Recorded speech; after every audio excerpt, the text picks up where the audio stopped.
Halo Gema.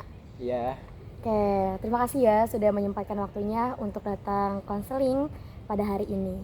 Oke, sebelumnya aku mau tanya nih, kabar kamu gimana nih sekarang? alhamdulillah baik. Alhamdulillah. Oh iya, perkenalkan nama saya Ila Safila. Di sini saya sebagai konselor yang akan membantu kamu ya. Oke, sebelumnya kamu udah pernah konseling belum ya? Sudah. Oke, sudah. Berarti kamu sudah tahu ya apa itu konseling. Betul, betul. Oke, untuk mengingatkan aja nih. Nah, di dalam konseling itu kamu sebagai konseli dan saya sebagai konselor. Di konseling ini kita akan sama-sama menemukan jalan keluar dari apa yang kamu punya, masalah yang kamu punya. Dan saya sebagai konselor yang akan membantu kamu untuk menemukan titik terangnya itu. Bagaimana, Gemma? Oke, baik. Oh iya, dan di sini juga kamu nggak perlu khawatir ya. Kamu di sini bisa cerita seluas-luasnya, seterbuka mungkin, nggak ada yang kamu tutup-tutupin. Dan kamu nggak perlu khawatir kalau cerita ini bakal menyebar ke mana-mana, karena di dalam konseling itu ada asas kerahasiaan, yang dimana cerita itu hanya stuck di sini, dan saya sebagai konselor tidak akan membocorkan cerita itu. Dan yang kedua itu ada asas kesukarelaan. Kamu datang ke sini tuh secara sukarela untuk menceritakan semua masalah kamu secara sukarela, tidak ada paksaan dari pihak manapun. Dan yang terakhir atau yang ketiga yaitu ada asas saling menghargai. Di sini kita sama-sama saling menghargai ya. Kamu menghargai saya sebagai konselor dan saya menghargai kamu sebagai konseli. Bagaimana, Gemma? Baik. Oke, kita mulai ya. Sebelumnya saya mau tanya nih, akhir-akhir ini apa yang kamu rasain? Saya belakangan ini merasa sedikit gelisah sih kayaknya. Oke, kamu akhir-akhir ini sedang merasakan gelisah ya? Betul. Kalau misalkan kita ukur dengan skala dari 1 sampai 10, dengan 1 itu baik-baik aja dan 10 itu kamu sangat tidak baik. Dari 1 sampai 10 berapa? Kurang lebih 9 sih kayak. Wah, tinggi ya rasa gelisah kamu. Iya, betul. Oke, dengan skala 9 itu berarti kamu sangat merasakan kegelisahan itu yang cukup kuat sekali. Kalau boleh tahu nih, dan kamu boleh cerita apa sih yang sedang kamu pikirkan itu? Kegelisahan apa yang sedang kamu rasakan? Lebih gak enak perasaan aja sih kak. Lebih kayak banyak pikiran, terus gelisah. Boleh dong ceritain apa sih yang bikin kamu gelisah kayak gini? Sebenarnya sih banyak banget tekanan gitu ya, terlebih dari orang tua saya gitu ya. Karena orang tua saya itu kan tipe orang yang nyuruh-nyuruh banget ya. Nah, sedangkan saya itu tipe orang yang suka nunda-nunda. Nah, jadi kayak orang tua saya nyuruh saya sholat. Iya, saya pengen ngelakuin, tapi nggak tahu kenapa saya tuh suka nunda gitu. Alhasil ya, orang tua saya kayak putus harapan sama saya. Jadi kamu kalau misalkan kayak begini terus, kamu mau gimana ke depannya? Saya bingung di situnya kak. Oke. Jadi kamu ini orangnya yang suka nunda, prokrastinasi. Betul. Sedangkan orang tua kamu nih pengennya yang kayak kamu blek gitu. Iya, betul. Orang tua kamu tuh pengen nyuruh tapi kamu nanti aja gitu. Betul. Nah, kalau boleh tahu apa yang kamu lakuin, kamu nunda nih, apa yang sedang kamu lakukan gitu? Lebih kebanyakannya sih ya biasalah ya, anak muda main HP ya, nge-scroll media sosial atau apapun yang saya tunda ya pasti selalu dihubungkan dengan gadget. Begitu. Jadi setiap orang tua saya menyuruh, entah kayak misalnya nyuruh kewajiban, contoh nyuruh makan atau nyuruh sholat, saya menunda hal itu. Dan ya itu jujur saya juga merasa itu adalah perbuatan yang tidak baik kan. Nah, orang tua saya mengkaitkan hal itu kepada masa depan saya. Jadi seolah orang tua saya tidak melihat kalau saya itu punya masa depan. Begitu. Oke, baik. Oke, jadi yang kamu paparkan tadi itu dengan kamu yang suka menunda-nunda ini dan orang tua kamu yang melihat bahwa kamu tuh gak punya masa depan, itu yang membuat diri kamu gelisah. Banget. Betul. Banget. Oke. Nah, apakah dari diri kamu itu ngerasa kalau dengan kamu menunda itu, kamu juga bertanya, saya ini mau apa sih sebenarnya? Iya sih kak, itu yang membuat saya gelisah karena saya bertanya kepada diri saya sendiri. Saya bertanya, sebenarnya saya nunda ini karena emang saya malas, watak saya malas, atau memang saya menunda karena benar-benar malas untuk melakukan aktivitas apapun gitu.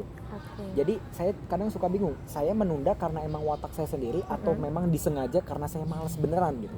Kadang saya malas begitu, saya bingungnya begitu. Karena ini juga bersangkut paut sama nanti saya ingin kuliah, dan kalau misal ada pekerjaan yang banyak, saya menunda pekerjaan itu, saya harus gimana?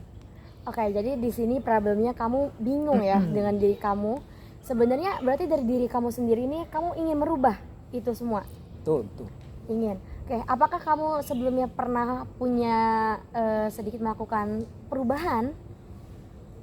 Pernah, Oke. tapi Apa? gagal lagi. Oke, kalau boleh tahu bagaimana perubahannya? Saya Dalam melakukan. mencoba untuk tidak menunda dari hal-hal kecil, semisal 5 menit waktu masuk azan, Iya. saya mencoba untuk menaruh HP saya, dan itu cuman berjalan ya kurang lebih seminggu, tapi pas minggu selanjutnya terulang kembali. Oke, jadi kamu sudah pernah melakukan sedikit satu langkah yang lebih baik nih dengan cara 5 menit sebelum azan maghrib, kamu menaruh HP kamu. Betul. Tapi itu hanya berjalan 1 minggu. 1 minggu, betul. Nah, apa yang membuat kamu gagal di situ? Karena memang sudah terbiasa menunda, jadi hal yang baru bagi saya, belum terbiasa, belum beradaptasi lebih lama, jadi saya masih kebilangnya masih goyah. Keinginan saya yang tadinya ingin menunda diubah jadi tidak menunda, jadi goyah, malah balik lagi ke setelan awal. Oke, kamu sudah mencoba hal itu dan sudah berlanjut selama 1 minggu, tapi ternyata ada godaan dan kamu mulai goyah gitu. Betul. Nah, apakah kamu pernah menaikkan, itu kan sebenarnya seperti challenge ya? Betul. Nah, apakah kamu pernah menaikkan level untuk men-challenge diri kamu itu? Sebenarnya belum pernah sih Kak, karena tadi yang 1 minggu aja itu saya udah gagal. Bagaimana saya lanjut ke 2 minggu, ke 3 minggu, dan seterusnya. Jadi saya levelnya mungkin masih di minggu pertama gitu, masih di 1 minggu, belum ke 2 minggu, ke 3 minggu, dan seterusnya. Begitu sih Kak. Oke. Berarti kamu pikir kalau dengan melakukan 1 minggu aja gagal, gimana kalau misalkan 2 atau minggu-minggu selanjutnya gitu? Betul. Oke, tapi kamu pernah nggak mikir kalau misalkan 1 minggu aja saya bisa, gimana kalau misalkan 2 minggu, 3 minggu, dan seterusnya? Pernah sempat mikir, tapi pas dilakuin tidak sesuai dengan ekspektasi sih Kak. Oke, kalau boleh tahu nih, ekspektasi kamu nih sebenarnya kayak gimana kepada diri kamu? Itu saya mikir kalau 1 minggu saya bisa untuk tidak menunda pekerjaan, hal-hal kecil aja dulu seperti sholat 5 waktu dan makan, jadwal makan tepat waktu, itu saya bisa lakukan selama 1 minggu. Ekspektasi saya di minggu kedua, jalan minggu kedua, ya saya bisa melakukan itu dengan biasa, dengan normal, karena ya saya sudah beradaptasi selama 1 minggu. Ternyata tidak sesuai dengan ekspektasi. Oke. Nah, tapi kalau kita ini lagi ya, flashback lagi nih, dengan kamu menjalankan yang tepat waktu itu, yang sholatnya tepat waktu, apa efek baik dari yang kamu rasakan? Lebih tenang sih Kak, karena tadi saya gelisah karena diomongin sama orang tua. Karena orang tua ngomongin saya karena kebiasaan buruk saya ini yang sering menunda. Jadi terus ketika satu minggu saya menunda, saya memperbaiki diri saya untuk tidak menunda kegiatan-kegiatan, orang tua saya ya jadi tidak ngomong hal-hal negatif kepada saya. Jadi lebih tenang aja gitu bawaannya. Dan adapun untuk sekarang saya konseling, saya ingin mencurahkan isi hati saya karena sekarang berdekatan saya itu ingin daftar ke pendidikan lanjut atau PTN gitu ya Kak. Begitu sih. Oke, berarti kamu sudah merasakan nih efek baiknya dari kekonsistenan kamu sebelumnya dengan melakukan sholat 5 waktu dengan tepat, dan di situ kamu merasakan kalau semuanya itu lebih plong, lebih lega, dan itu meminimalisirkan orang tua kamu yang ngomelin kamu. Betul. Dan sekarang yang kamu sedang gelisahkan karena kamu mendekati dengan studi lanjut. Betul. Nah, dari studi lanjut ini tadi kan kamu resah ya tentang ketidakkonsistenan kamu dan menunda-nunda, betul. Nah, apa yang pernah kamu pikirkan dari kegelisahan kamu ini, dari menunda-nunda ini yang kamu pikirkan, apa efek buruknya untuk masa depan kamu? Tentunya banyak sih Kak. Kayak misalkan tadi yang sudah saya katakan, kalau misalkan di perkuliahan tentunya lebih padat. Kalau saya menunda, itu semua akan hancur seketika gitu. Betul. Apalagi kalau misalkan saya itu ingin melanjutkan pendidikan lanjutnya itu bukan ke PTN Kak, tapi ke sekolah kedinasan. Yang kita ketahui sekolah kedinasan itu kan punya kedisiplinan yang sangat ketat banget, yang di atas dari orang-orang normal lah. Kalau misalkan orang normal bangun jam 5 subuh, sekolah kedinasan karena itu di asrama, ya dia bangun lebih awal daripada orang pada umumnya. Nah, itu yang membuat saya makin resah lagi, makin tertekan lagi, karena orang tua saya tidak menyetujuinya. Karena tadi melihat saya yang seperti ini, kok bisa sih ada kepikiran saya pengen daftar sekolah kedinasan. Begitu. Oke. Tadi kita jadi kamu nih sebenarnya tahu ya efek buruknya apa, konsekuensinya apa dari perilaku kamu yang saat ini. Betul banget, dan kamu keren sih, kamu udah bisa men-survive dulu, udah berpikiran jauh ya saat ini apa efek yang akan terjadi apabila sikap prokrastinasi kamu ini terus-terusan kamu simpan gitu lah, kamu terusin gitu loh. Nah, kamu keren banget ya, udah tahu nih efek dari si menunda-nunda ini, dan kamu tuh udah berpikir jauh juga. Tapi apakah kamu pernah ketika kamu memberhentikan percobaan kamu 1 minggu itu, kamu pernah gak mikir efeknya ke depannya gimana, efek negatifnya? Itu pasti sih Kak, karena saya anak laki-laki, saya mikirnya ke depan. Tapi tadi yang udah saya bilang, saya ekspektasinya kayak begini, tapi ya untuk praktik di lapangan kadang jujur agak susah untuk dipraktekkan langsung. Saya udah mikir, kalau misalkan kebiasaan buruk ini saya tidak berhentikan, tidak di stop sampai di sini, efek kedepannya gimana? Tapi saya pernah buat merancang strategi gimana caranya strategi ini nggak gagal, untuk saya tuh bener-bener menstop kebiasaan buruk ini. Tapi hal itu malah justru diremehkan, atau istilahnya adapun untuk orang yang meremehkan itu adalah orang tua saya sendiri. Jadi orang tua saya sendiri kayak yakin bisa kayak begini. Nah, itu yang buat tekanan saya makin lebih lagi. Oke, berarti sini kita udah tahu ya kenapa, sedikit alasan mengapa kamu memberhentikan rutinitas yang baik itu. Jadi kamu merasa diremehkan oleh orang tua kamu, gak disupport lah ya. Oke, dapat kita ambil ya, berarti salah satu alasan kenapa kamu berhenti dari percobaan itu atau eksperimen itu adalah kamu tidak mendapatnya support system. Betul. Oke, terutama kamu merasa diremehkan oleh orang tua kamu sendiri. Betul. Gitu. Dan di situ bukannya kamu menjadi semangat, malah kamu merasa down. Betul. Oke, tapi sebelumnya apakah kamu pernah mencari partner atau teman untuk membangun rasa semangat kamu itu? Itu salahnya saya ya. Karena saya itu tipe orang yang istilahnya saya mikir kalau saya ingin mencari partner untuk bersama berkembang gitu, saya mikirnya takut nyusahin orang lain, karena menurut saya ini masalah ini nggak bisa diajak atau digabungkan ke orang lain. Kayak misalkan saya punya masalah, saya butuh support system, saya mikirnya aduh kayaknya saya nggak butuh deh, karena saya masih bisa merasa saya masih bisa kok sendiri untuk berdikari gitu.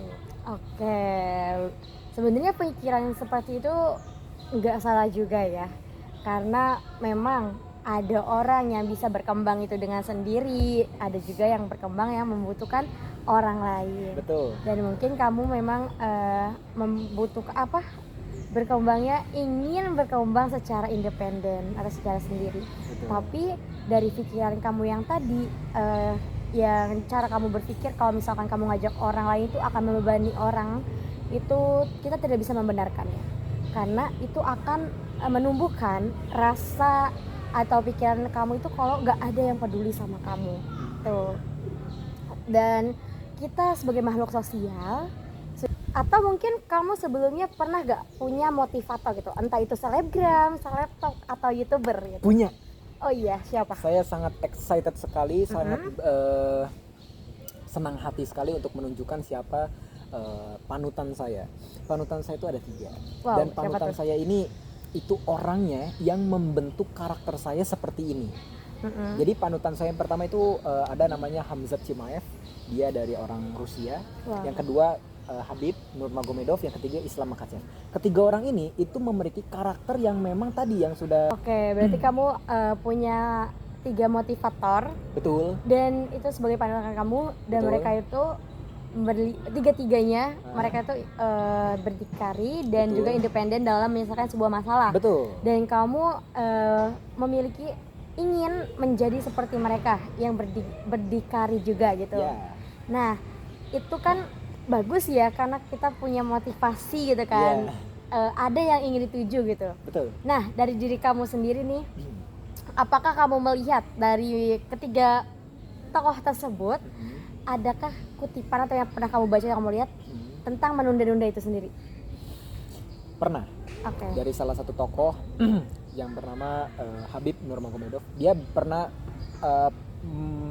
membuat kutipan itu, kalau kamu menunda 1 menit saja itu akan menghancurkan kedisiplinan selama 1 tahun.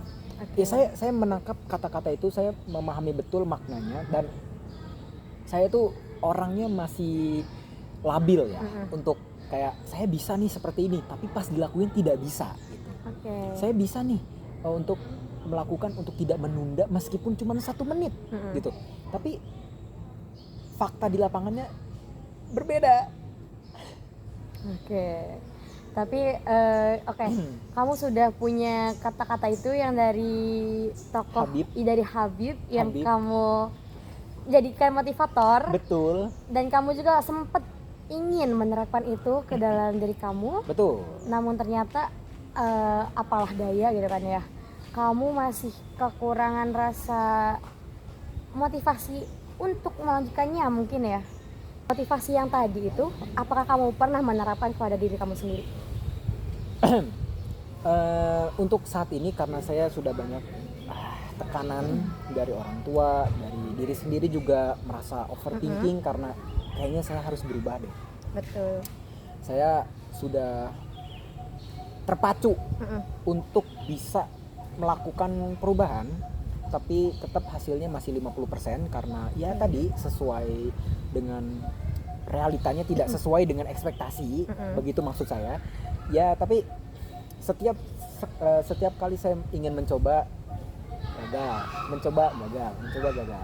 Itu yang bikin saya itu terus merasa gelisah dan merasa agak bersalah gitu ya kepada diri saya sendiri. Oke, baik. Nah, dari sini kita tahu ya kalau sebenarnya kamu tuh sudah punya keinginan untuk keluar dari zona ini. Betul. Dan satu langkah yang menurut kamu kecil itu sebenarnya itu sangat berdampak sekali. Dan saya apresiasi sekali karena kamu sudah ingin mencoba gitu kan ya. Walaupun memang ujungnya gagal, tapi setidaknya kamu sudah mencoba itu. Dan dengan pola yang berulang, kamu coba gagal, di diri kamu tuh ada mungkin rasa kegelisahan, rasa takut untuk mencoba kembali, karena mungkin kamu merasa kalau saya nyoba lagi pasti bakal gagal lagi. Betul? Dan untuk ke orang tua ya, kepada orang tua nih, apakah kamu pernah merasa kayak tertampar oleh kata-katanya, atau malah kamu kayak sakit hati dibilang dapat omongan orang tua yang mungkin menyakitkan? Tertampar dan sakit hati dua-duanya pernah sih, karena ya sebagai anak laki-laki mikirnya selalu kok saya jadi anak laki-laki kok kayak gagal gitu. Saya ini harapan untuk kedua orang tua saya, meskipun saya ini sebenarnya anak kedua, tapi tadi yang sudah saya bilang saya anak laki-laki, jadi seolah saya itu menjadi anak pertama gitu. Adapun untuk kasusnya atau kejadiannya, saya itu merasa tertampar atau bahkan ya sakit hati tadi.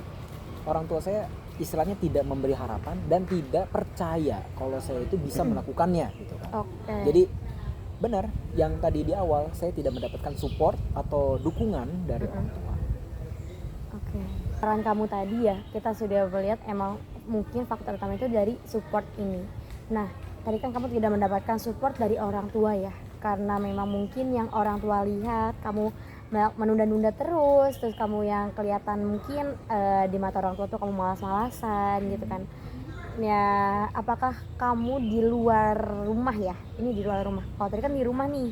Nah, kalau di luar rumah, apakah sifat menunda-nunda itu masih terbawa juga atau gimana? Nah, menariknya di sini. Sifat menunda-nunda itu sering terjadi di rumah. Oke. Untuk di luar, sama sekali saya tidak menunda sama sekali. Kayak misalkan saya lagi bertemu dengan teman ya, lagi bahasa anak mudanya mungkin nongkrong gitu ya. Lagi bertemu dengan anak muda, teman saya gitu, teman sebaya. Ketika mendengar azan, saya langsung bergegas mengajak teman-teman saya. Bahkan saya mengajak teman-teman saya untuk langsung bergegas sholat gitu. Tapi beda sama di rumah. Mungkin karena hawanya atau gangguannya atau godaannya lebih berat. Dan permasalahannya saya ingin loh menunjukkan kepada orang tua, sebenarnya saya tuh nggak menunda banget gitu loh. Saya di luar tuh saya beda dengan yang di rumah. Jadi saya bisa menunjukkan kalau saya tuh layak untuk masuk ke sekolah kedinasan yang terkenal disiplin itu. Karena di luar saya malah mengajak teman saya untuk sholat, bukan saya yang menunda. Bagaimana cara untuk meyakinkan orang tua saya kalau saya itu di luar tidak separah yang di rumah? Oke, baik. Oke, saya menangkap ya. Jadi di luar rumah kamu itu beda kebiasaan seperti di rumah gitu kan. Kalau di rumah itu kamu malas-malasan, selalu menunda makan, menunda sholat, dan itu harus dipanggil dulu, harus disuruh dulu. Betul. Kayak misalkan Gem sholat, baru kamu sholat. Betul. Dan itu kamu harus diomelin dulu gitu kan. Nah, sedangkan kalau kamu di luar rumah, kamu bisa nih ngajak diri kamu, bahkan ngajak teman kamu untuk sholat gitu kan. Nah, apakah kamu merasa karena di rumah ini tidak ada yang memvalidasi, atau karena sudah di tahap kayak ya udahlah, mau bagaimanapun saya di rumah pasti orang tua saya bakal mencoreng nama saya gitu? Oke. Alasannya benar. Karena kalau di luar itu tidak ada yang istilahnya menjudge atau menghakimi gitu. Kalau di rumah saya melakukan ini, melakukan itu, ya tidak ada yang membenarkan hal itu, kayak Gemma berubah gitu, tidak ada. Karena itu yang menjadi faktor utama kegelisahan saya itu, karena tekanan dari orang tua yang istilahnya trust issue sama saya. Karena mungkin memang sih saya tidak bisa menyalahkan mereka, karena kelakuan saya yang sebelumnya telah istilahnya membuat kepercayaan orang tua saya itu menurun. Dengan saya itu menunda-nunda, jadi orang tua saya melabeli saya itu menunda-nunda. Jadi ketika saya tidak menunda, orang tua saya tidak melihat hal itu. Begitu. Berarti secara tidak langsung kamu di rumah itu merasa tidak ada yang melihat sisi baik kamu gak ada yang memvalidasi perasaan kamu. Dan sedangkan kalau di luar, di tongkrongan, kamu terasa divalidasi akan itu semua. Betul? Nah, dan yang tadi kamu bilang itu, kamu berpikir kalau orang tua kamu gak memvalidasi dan tidak melihat kamu itu karena orang tua kamu trust issue. Yes. Nah, kamu juga bertanya kan, bagaimana sih caranya agar orang tua saya ini gak trust issue lagi gitu. Nah, kalau dari pandangan kamu nih, apa yang harusnya kamu lakukan? Jujur, untuk solusi sebenarnya saya tidak ada. Tapi untuk saat ini saya melakukan kalau saya itu tidak memperdulikan hal itu. Jadi ya sudah, biarlah berlalu, biarlah orang tua saya ini menilai saya apa adanya, tapi saya sebenarnya tidak seperti itu. Oke, itu salah satu tindakan yang cukup baik, tapi harus kamu imbangin. Kamu imbangin dengan perilaku kamunya gitu. Kalau kamu udah bodo amat sama omongan orang tua kamu dan kamu membiarkan, ya udah nggak lalu, biar lalu. Nah, kamu mungkin bisa nih mencoba menata ulang cerita kamu tadi, dari pemaparan kamu tadi. Sebenarnya apa sih yang kamu harapkan dari orang tua gitu untuk kondisi kamu yang saat ini? Harapan saya sih sebenarnya cukup nggak terlalu besar lah ya, karena harapan saya sebagai seorang anak, apalagi anak laki-laki, hanya ingin satu sebenarnya, ingin dimengerti aja, ingin di respect aja, kayak oh ya sebagai orang tua paham, memahami gitu kan, anaknya nih lagi kenapa, lagi kayak gimana kondisinya, ya itu aja sih. Oke, dari harapan tadi kamu tadi nih, apa sih yang menurut kamu nih harus kamu lakuin gitu? Yang harus saya lakukan sebenarnya hanya berharap, berdoa sama Allah, mungkin dibukakan hatinya, dan gak bisa berharap lebih sih, itu mungkin. Oke, berarti kamu saat ini hanya ingin berdoa dan muhasabah. Okay. Iya, betul. Tapi tindakan apa yang menurut kamu perlu kamu lakukan agar harapan yang kamu tadi itu kepada orang tua itu selain doa ya bisa terrealisasikan? Mungkin memperbaiki komunikasi dulu kali ya, itu penting sih. Untuk seterusnya bisa coba untuk sedikit membujuk, kalau istilahnya kalau saya itu masih bisa diharapkan, tidak yang semerta-merta dibiarkan begitu saja, mungkin begitu sih. Oke, benar banget ya, karena kunci utama dari apapun itu yang pasti komunikasi. Betul. Dan udah pastinya kamu harus lebih menunjukkan lagi dong, kayak usaha-usaha kamu sebelumnya yang pernah kamu tunda atau yang pernah kamu gagal karena menurut kamu kurang dapet support dari orang tua kamu, kurang dapet validasi dari orang tua kamu. Mungkin mulai dari sekarang kamu buka lembaran baru itu, kamu susun lagi. Nah mungkin tindakan kamu sebelumnya yang menurut kamu kurang dapat support dari orang tua, bisa kamu mulai lagi dari sekarang. Kamu fokuskan untuk diri kamu sendiri. Kamu belakangkan apakah ini akan dilihat atau enggak, tapi kamu tunjukkan hasilnya gitu. Kamu prosesnya mungkin cuma hanya kamu, apalagi kamu kan tadi bilang kamu gak mau melibatkan orang lain kan, kamu hanya ingin diri kamu, maksudnya berdikari gitu kan. Nah mungkin bisa nih dari sekarang kamu mulai lagi strategi dari hal-hal kecil, kayak entah itu makan sendiri tanpa disuruh, sholat tanpa disuruh gitu kan. Nah pasti orang tua kamu juga akan melihat nih, oh ternyata anak saya sudah berubah nih. Dan juga komunikasi diperbaiki seperti kamu bilang tadi.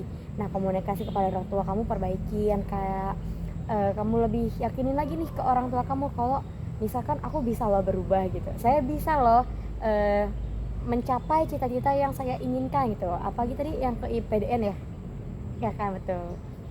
Nah mungkin dengan adanya perubahan kamu sedikit demi sedikit, dan juga komunikasi yang mulai baik gitu kan, dan doa juga pastinya untuk melembutkan hati orang tua, pastinya kamu akan pastinya orang tua juga akan lebih mengerti lagi, seperti itu. Apakah dapat dipahami? Paham banget sih Kak. Oke, tadi kan dari skala 1 sampai 10 kamu 9 ya untuk kegelisahan kamu. Betul. Nah untuk saat ini dari 1 sampai 10 mungkin 7,5. Oke. Iya. Masih cukup tinggi tapi tidak apa. Iya. Semua itu butuh proses ya. Dan semoga kedepannya kegelisahan itu mulai luruh ya, dan digantikan dengan kabar yang gembira pastinya. Dan juga perubahan seseorang itu gak bisa instan. Karena kita masak mie aja pasti butuh proses. Betul. Nah oke, kita akhiri untuk sesi konseling hari ini. Saya rasa cukup dan terima kasih kamu sudah berani bercerita, dan ini tuh satu langkah yang baik sih. Kamu berani mencoba untuk keluar dari zona nyaman ini tuh, itu hal yang harus diapresiasi. Oke, baik. Mohon maaf juga kalau semisal ada kata atau ucapan saya yang tidak mengenakan. Semoga dari sesi konseling ini berdampak untuk kamu selanjutnya. Dan untuk sesi konseling selanjutnya kita akan jadwalkan di kemudian hari. Oke, baik, terima kasih ya. Kita cukupkan untuk konseling pada hari ini. Terima kasih, silakan untuk melanjutkan kegiatan. Terima kasih Kak udah mau berkonseling dengan saya.